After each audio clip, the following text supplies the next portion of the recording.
Hi, welcome to this powerful series of intelligent conversations titled From Real to the Reality: Learn, Love, Live. And the topic for this second powerful intelligent conversation is understanding the way we learn and live, mind and intelligence. Those that have listened to the first topic, welcome back. And those that are listening to me for the first time, I suggest you please watch the first conversation titled Creation and the Created: The Purpose and Meaning Behind the World. Just a reminder on the structure of these 5 conversations. The second conversation, same as the first conversation, focuses on the area of learning. The next 2 conversations focuses on the area of loving, and the last conversation focuses on the area of living. Before we continue with the second topic, let's look at what we've concluded in the first topic. 1, we've concluded that the entire creation contains intelligence, and 2, the entire creation is a place of learning and adapting, or evolution. Now, the tool that is required to learn any intelligence is the mind. Data comes in and is processed and analyzed by the mind. This being the case, we can say that all living organisms, seen and unseen, has a mind. In other words, all living organisms have a mental awareness. In the plant and animal kingdoms, all of the learning is instinctive learning, which means that all of the learning is used for survivability and expansion of the species. We also see some of this instinctive learning in humans.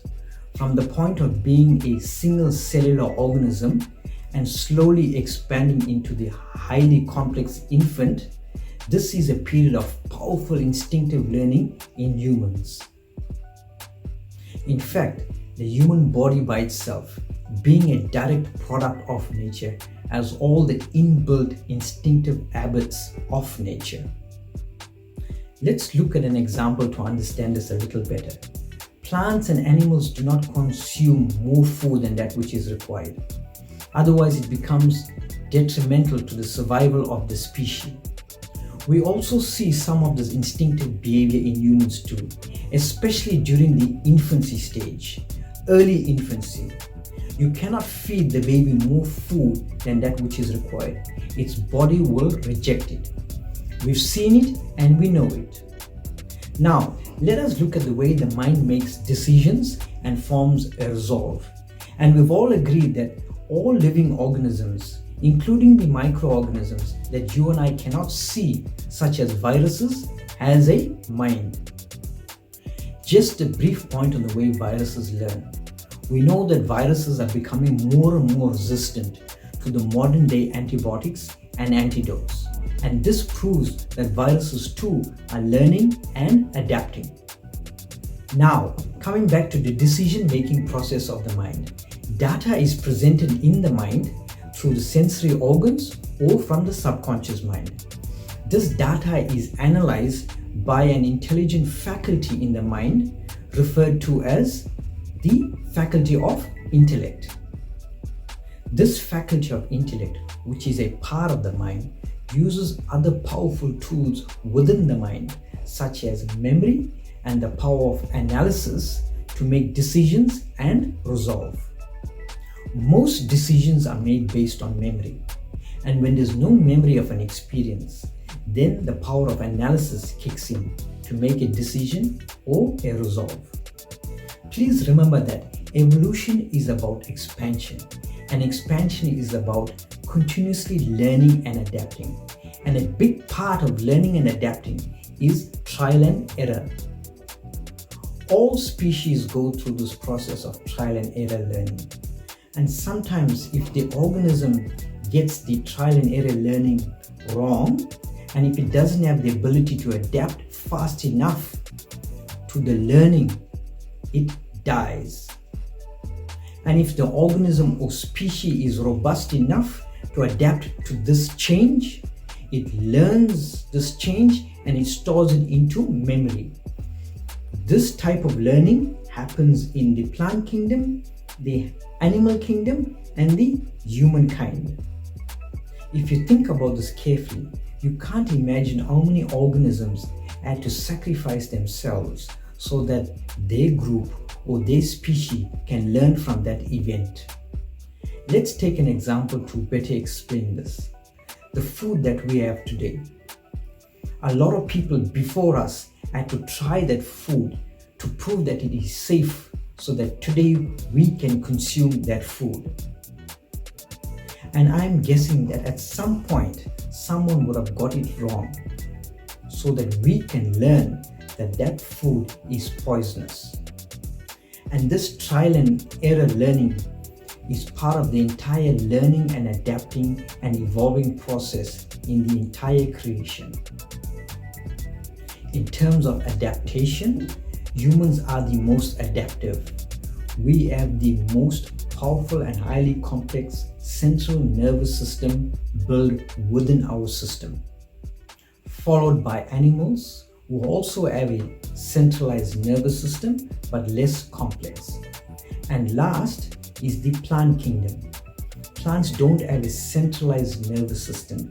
The nervous system is built into the entire plant. There is no brain function in the plant.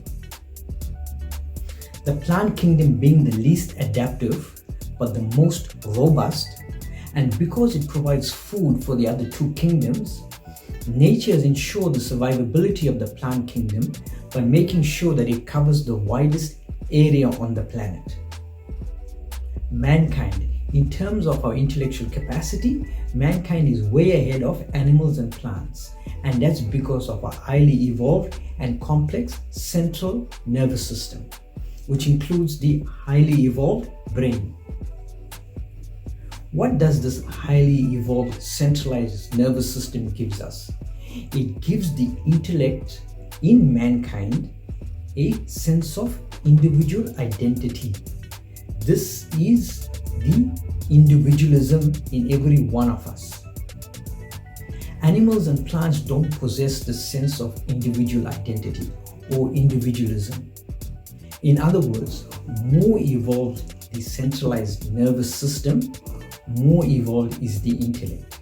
And more evolved the intellect, more this personal identity shines through. To take this point a little further, this sense of individual identity is nothing but a highly evolved intellect. Let's take a closer look at this sense of individuality. I believe that everything that is prompted and created by nature must have a role in nature. In other words, it must benefit nature. We know that this sense of individuality is very strong in man, only because of a highly developed brain and mind capacity. And the biggest advantage of this sense of individuality is that it can be used as a tool to expand our imagination and creativity beyond all boundaries. And we can use this imagination and creativity to not only coexist in the world, but to also evolve the way we learn, love, and live. Man can also choose to evolve and not evolve. A fully developed human with a fully developed brain and with a strong sense of individuality now has the power to override even the instinctive nature of the body, to indulge and overindulge. This is the difference between the instinctive infant human and the fully developed intellectual human. Over the last few minutes, we've looked at the grand intelligent design and engineering of nature that promotes learning, adapting, and living. Now let's look at the many different sources of learning and knowledge, or the authority of knowledge. The source of all learning and knowledge for the plant and animal kingdoms is all nature-based. And in the case of man, besides nature being a source of learning and knowledge, which in the modern age we pay less and less attention to, the major part of our learning and knowledge comes from our social arrangements. We learn from our parents, caregivers, family, friends, community, and society. We also learn from our schooling and education systems. And in the age of the internet, we get a lot of our knowledge off the internet. The knowledge and data that we gather from our sensory perceptions is direct knowledge. And the knowledge that we gather from our social arrangements is indirect knowledge. This indirect knowledge, especially the knowledge that we've heard, is based on two factors: trust and belief. Trust and belief are the two strongest influences of our indirect learning and knowledge. The reason why trust and belief is one of the strongest influences of our learning and knowledge is because it is an instinctive survival technique. Trust and believe the hands that feed you is when we learned this technique. And majority of us are okay with this way of learning and acquiring knowledge because it is ingrained in us as an acquired instinctive technique. And remember that we have the power to override instinct for the sake of acquiring new learning, new knowledge to evolve.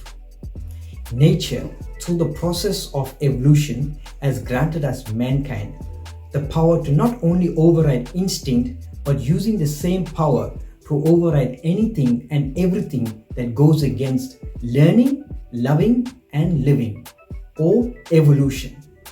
Now, after presenting you with a different view on the grand intelligent design of nature and the way we learn and live, I will now conclude this topic, titled Understanding the Way We Learn and Live, Mind and Intelligence. Thank you for listening to another powerful intelligent conversation brought to you by P2 Create. Every creative idea is a potential. These talks are available on YouTube and Facebook. Please search P2 Create. That is P2 Create. Thank you.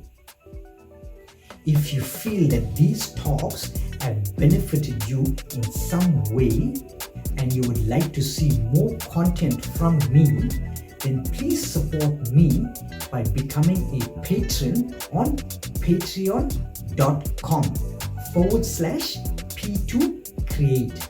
That is patreon.com/P2Create. Thank you for your support.